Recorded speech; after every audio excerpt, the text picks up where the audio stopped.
Hello, everyone. Today we are speaking with Rajakumar.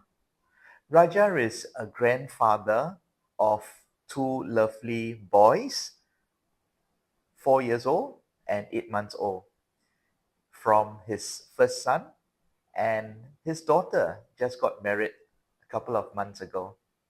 Today, Raja and his wife live happily as a family, and today we are going to hear from Raja what that happiness in family values is all about.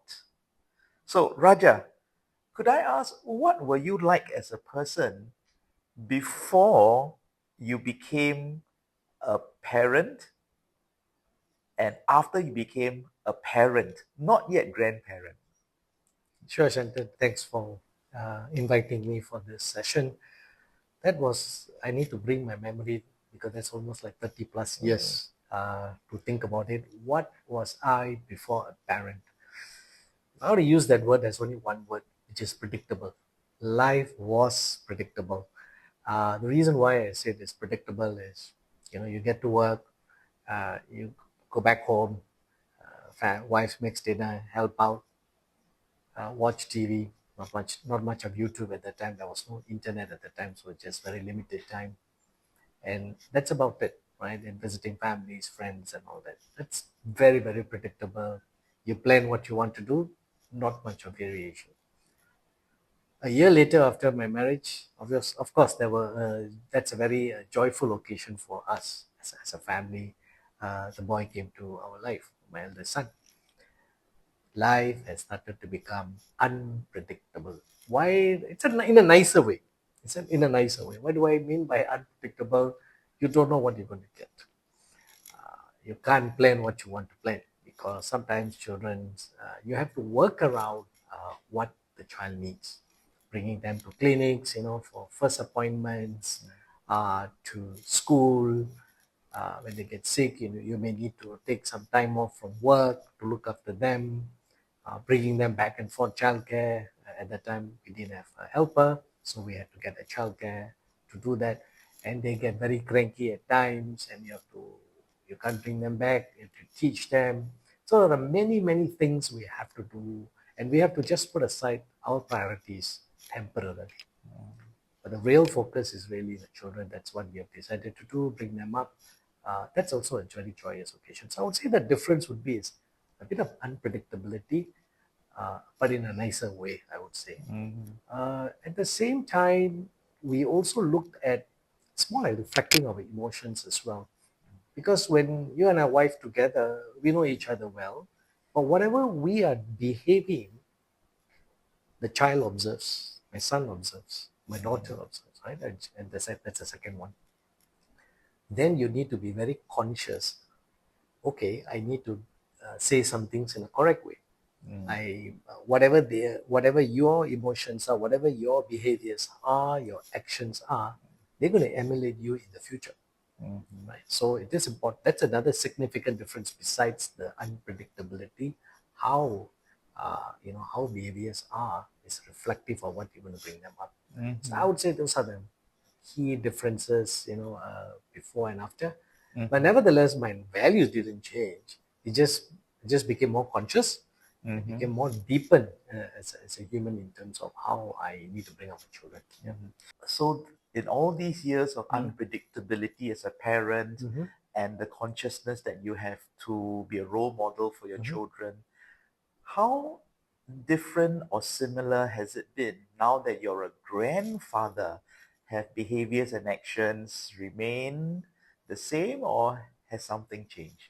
Unpredictability is still there. The reason is simple also because now, besides now they have grown up. Of course, my son's responsibility has increased certainly because with the child, similar to what I had, he had to follow the same way what I faced the same situation.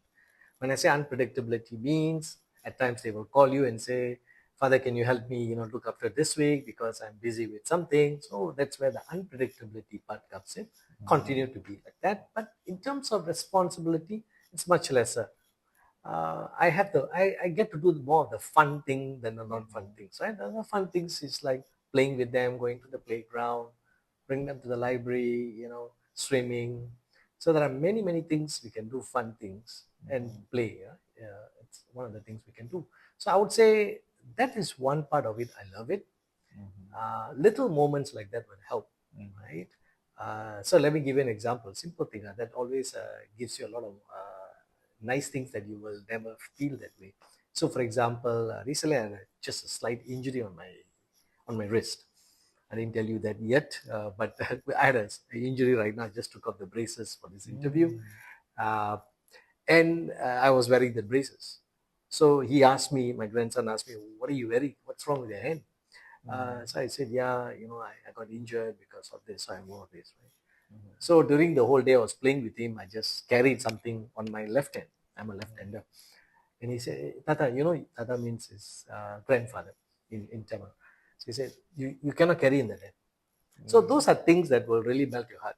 And says, such a young boy, he thinks of your well-being. And these are little moments, what I say, I will cherish. And you tend to remember a bit more. There's also another difference because now we have camera, now we have phones anytime. 30 plus years ago, we don't have a handphone. We have just a digital, not even a digital camera. It's a print camera, right? Every moment you capture, every moment you can play back, and you can laugh about it, and you can send to some of your friends, and they laugh about it as well. So there's a lot of difference being a grandparent now in a very nice way, in a fun way, I would say. Now it's my son to take care of that part of it that I used to do. Not that I won't do it, but that's now my department.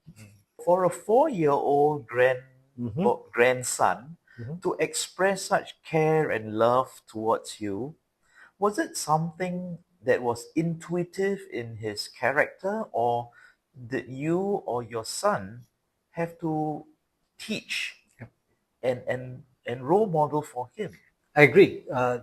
Similarly, we talked about earlier about the values and the reflective of our emotions. Exactly the same thing. Even my son, my daughter-in-law, myself, or my wife, or anybody in the family, we still want to instill the values, even though the world has changed in terms of social media and other things have changed in terms of technology. But there's one thing that remains very close to our heart, and I'm sure to many of you, the audience is watching this, is the values, the type of values we need to bring. For example, we talked about respect for elders, right? So, for example, you and I are talking. If he's there, he wants to interrupt, we'll say, well, we are talking, and you should say, if you want to interrupt, you should say, excuse me. Or someone were to give you something, say thank you. So these are little things that we need to instill over time so that the person will grow up, or the grandson or any child would grow up, would have that kind of values. So those are things we need to instill over time. But it'll take time. But remember, children watch us. If you were to tell me something, I'll have to tell you, excuse me. I have to say thank you. They will emulate you exactly what you're saying. So it's a time where they're learning. So it's important how we reflect our emotions, how we reflect our behaviors, what we do, they watch. And I'm sure this value of respect is consistent in your life and your son's life, and that's why you can consistently Correct. role model it for your grandson. Yes, exactly. That's wonderful. Do you think your son, as a father now, is like you? Did he is his parenting style like yours when you were a parent? In one way, yes, especially the part on the values. I've noticed of talking about very similar way of what I just mentioned about respecting, the values piece to me never changed. I've observed even my daughter-in-law, not only my son, certainly it's also my daughter-in-law. I can see the instill of values is still consistent.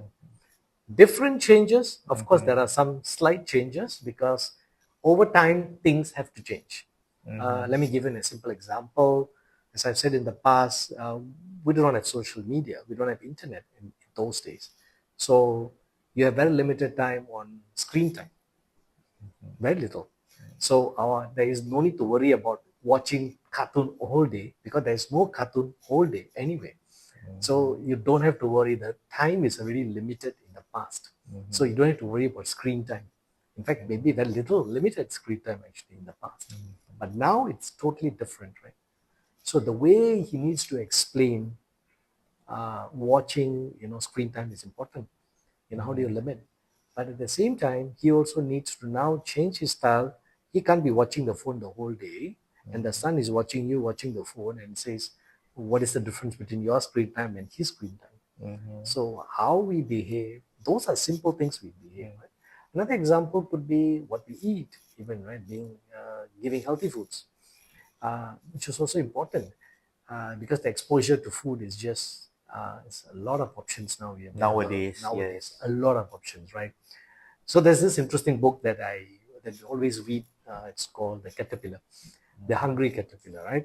In that Hungry Caterpillar, there's one of the sections where the caterpillar will eat all the different type of junk food, right? So we try to instill in him that what happened to the caterpillar if it starts eating all this junk food, the lollipop, the sweets, the candies, the donuts, and all that, and it becomes the stomach get upset. It's very uncomfortable. So he remembers till now. And we still link that to the caterpillar story. Look at him, he's taking junk food. It's okay to take once in a while, but you can't take too much of that. So these are little things that you can do to instill that kind of values, to put in our child's mind what is good, what should be moderated. I'm trying to be realistic here. I'd say eliminated, what needs to be moderated, and what's the implications of taking too much of that. So I think those are simple things I'd like to share with you. There are some differences because times have changed. So parenting styles have to be changed. But one thing remains is the values. So there's another second value that I hear in your family that's consistent between your parenting style and your son's parenting style, and that's in the area of diet and healthy eating. But I'm sure as a grandfather, Raja, you want to spoil your grandchild once in a while. Yep. What are some of the things that you do that perhaps your son disagrees with? I didn't really spoil him on any foods that, in terms of those junk food, because I hardly bring him to all those kinds of places. But let me give an example. Last week, last Sunday, I was looking after him. He was hungry. And I said, okay, let me fix you your food then. But instead of, I could have just called for a Grab or some other platform to order what food you want. I could do that. But I said, let's fix you an egg sandwich and we will do it ourselves. So I told him, okay, let me show you the steps of making an egg sandwich. So it became an activity. At the same time, I know that what is done at home, you and I know very well that it's going to be healthy. Consciously, we put in quality ingredients and you'll get a healthy dish. So this way, you I'll tell my grandson, look, this is a good dish to eat. At the same time, we don't have to eat all this junk food. So that's another example of what I'm trying to be very conscious and doing it. But once again, I want to qualify. Yes, I bring him sometimes to fast food places out of convenience. At the same time, it's again moderation. Moderation. I think the key is as long as we instill the people that, guys, you can do that things in moderation, not to overeat something, and they need to know the balance of things. As long as you do that, I think it's absolutely fine. Let's be realistic as well. Let's talk a little bit more about yourself and your wife, who's now the grandmother. Okay. Are you able to share with us what are the different roles that you play as a grandfather that may be similar or different from how the grandmother's role is in Okay. your grandchildren's lives? All right, that's an interesting viewpoint that was just reflecting on what you were saying. I wouldn't say there's a difference between a man and a woman, that kind of a differences. But I use the word strengths. Let me give you a simple example. See, my grandson loves reading because we bring him at the young age. We start bringing him to library, read books to him, right? But somehow or other, I find there's a big difference between when I what my wife reads, how she reads to him. Some or other, she has this flair for reading, expressive, not just reading sentences, but she can create, not just reading from the book, the words, but being expressive and trying to recreate or trying to be creative in what she's going to say. So that way, I see him, he's more engaged with her than with me, that part of it. So I rather say this word that we use the strengths to advantage that try to characterize to say someone, all right, you're a grandmother, your place is in the kitchen, you just feed him. That's not what it is all about. It is more all about, let's look at the strengths. So for example, i can I can play with him. I can go swimming because I don't swim, so I can swim with him. So I can play with him. I can go to the playground. I can, with my size, I can fit into a playground. All those, the indoor playground. I can do that. Not currently with my wrist, but hopefully I fix this that I can continue playing. So it's more of playfulness that he sees me, that he knows that I can do these physical activities. What I can do, and some or other when it comes to reading and doing certain activities like what I mentioned, he looks for the grandmother, right? Let's say we talk about simple things like feeding him, right? Sometimes lunch or dinner, sometimes we'll just feed him. I just like to feed him. It doesn't matter who, it's fine. Both of us can do it. It doesn't mean only grandma can feed, grandfather cannot feed. So I think times have changed. It's a shared responsibility. We don't want to stereotype to say a grandmother needs to do this, only a grandfather needs to do this. I guess it's just about abilities. What we have, physical abilities, sometimes impedes certain things. Or what I mentioned about certain strengths, you just have it that, like the storytelling. I'm not good at that, but it looks like my wife does a better job than me. So that's how what I call divide and conquer. So sounds like this is another area of consistency, because focusing on the strengths and how you can contribute to your children or grandchildren is from how your wife has got strengths in reading, you have strengths in playing and doing physical activities, and even in the cooking. Right. That would be how you see yourself as, I'm sure as a parent, you did that in Yes. the same way. Yes. I'm curious, how do you think the role of grandparents have changed generally in Singapore? Do you interact with other grandparents and compare notes? And how do you see the role of grandparents evolving? So far with my friend circle, I don't see a lot of grandparents so far. Probably I'm the leading grandparent with two. In fact, all my friends, I think I'm the only one who has got two. The rest, I think hardly anyone has one. Come to think of it, now I'm just reflecting what you say. So, in fact, more of me sharing what I am doing than I'm hearing anything. But nevertheless, I know that I have observed others. I didn't really make any particular comparison what you are doing, what I'm doing. But what I hear is how they are bringing up the child, what they're doing, what their activity is. So it's more of, okay, what are they doing, what the activities, and how they're behaving, is there any problems they're facing. That's what I hear. But I didn't really, to be honest, I didn't really make at this point of time any notes on what I should do as a grandparent. The reason is this, I think, in my opinion, I think it's a very natural progression that you know what to do because of the experience of being a father, right? Whatever you have done as a father, it's not a difference how you're going to bring up your grandparents. The only difference is going to be is you'll have a more fun time being a grandfather or a grandparent than a father because you get to do all the fun stuff and the department of discipline and all that. My son has to take care of it, or my daughter-in-law needs to take care. Doesn't mean I don't do discipline, but I get to do the fun stuff, or we get to do the fun stuff, me and my wife. So I would say things have changed, of course, over the years because, as I've said, technology has come. Uh, Even the food that is offering is different. The environment is different. So things are different. Even the education is very different now. So as grandparents, we have to change with the times. We need to allow screen time. We need to allow people to eat the fast food they want to in moderation. We need to make sure that we get the child get prepared for education. So we need to support our son as well, because with this fast-paced environment in Singapore, it's going to be tough for them to not only manage the children, but also their work life, and also they need their own time as a couple as well. So it's important for us to support in that way whenever we can. I think we should do that. To me, that is the evolving change what we see right now. And the grandchild is asking for a lot of attention.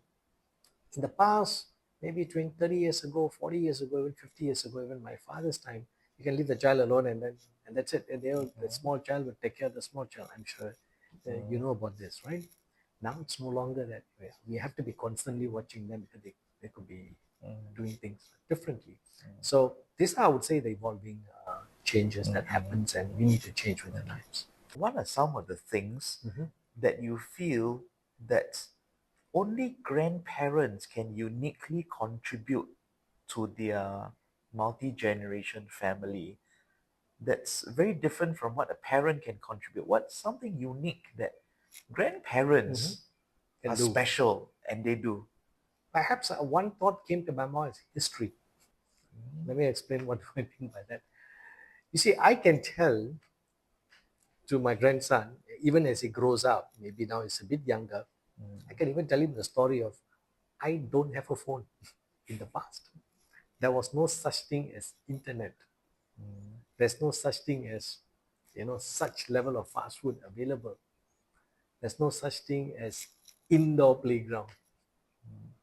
So you can tell the historical background of what happened in the past. Even my grandson, maybe my son also probably will hear it for the first time, because then they get to see we take things for granted. So it's important to share what, not to be boastful about, but it's important that as a grandparent, the unique thing we have is this one, the history behind it, how we have evolved, and how we can appreciate it. So it's more like an appreciation of what we have now compared to the past. That, to me, we bring in a different dimension. I don't think that can be replaced, right? It's kind of difficult to do that. Other thing I would say is exactly our experiences that we can also bring in from what we made some mistakes when we, as a parent, right? Or not all parents are perfect, right? Including myself. We made mistakes along the way, how we brought up a child, we shouldn't have done this, we shouldn't have done that, maybe just too much of tuition, maybe we should tone down, maybe we should ask him what we should do, how can we now make that adjustment? How can we change that? Is there something that we can do that can help? So I would say two things. One is what I said, the history behind it, our experiences, how we have lived. It's good to pass the generational story to them. That's unique. And secondly, whatever mistakes we have made, or what works, what did not work, what did we do that for our grandchild? And I'm sure, of course, finally, my son and my daughter-in-law would have to make the final call. And they are the parents, but we can share. But I want them to take that ownership and decide how they should raise the child. Is there something that you reflect on and realize that this is something that you did not do that correctly as a parent, and now as a grandparent, you would like to reverse the action that you did as a parent? Certainly, past is a past, right? You don't want to go back and start saying, "Can I go back and reverse?" You can't, because that's what life is all about. How do you learn and you move forward, right? Perhaps, as I've said, maybe a bit more interaction, like what I'm doing with my grandson. I give a good example. Let me give you an example. It's a real kid, right? So some of the actions my grandson does, I tend to tell my wife, oh, he does this, he smiles, he runs around, he tells me this. And she tells me, your son also does this one in the past. You can't remember, because maybe that's fun. But now, because of the fun department, you can do that. Perhaps in the past, I wish we could have spent a bit more time. As I said, it's very challenging in those times where you have to work, and then you don't have helpers, and you need to balance between work, family, children. So your time spent with the children is a bit more lesser, and you don't have enough support structure in the place. So if there's something that I want to tell my son is, hey, spend more time with them, which he's doing right now. I notice. did that, which is good. So I wish I could do that. So that's, to me, to be honest, yes, I wish I could do that. But again, it's not too late. I can still spend time now. Exactly. And that would be your unique contribution to your grandchild, Yep. to be able to tell your lived experiences in stories and to interact more with them and spend more time with them. Yep. Final words. What would you wish for your family as the head of your household, as a grandfather? What would you wish for your family and for the next generations to come in your family? I would say the one word is maybe unity. Just top of my head, it just comes out. See, we can be very, very busy in what we're going to do. You know, everybody would have their own priorities, whether it's my son, my daughter-in-law, my daughter, my son-in-law, So there are many, many things going around, and everybody's busy with doing their own things, whether they're children, whether their career or family matters. I think that one thing that we need to do, all of us, is just being united and care for each other when in good times or bad times. That, to me, is the key. We can be separate houses, living physically different locations, but there's one thing that we need to come back together is let's be united as a family. There could be some things we may have difference of opinions, which is absolutely right, because otherwise life cannot be so predictable and so similar. Importantly, let's be united, and that's how we can grow as a family. And that's just my thought. Just one word would be is Unity. and be united. Certainly. Wonderful stories and insights and experiences. Thank you, Rajakumar. Raja, loving husband, father, and grandfather.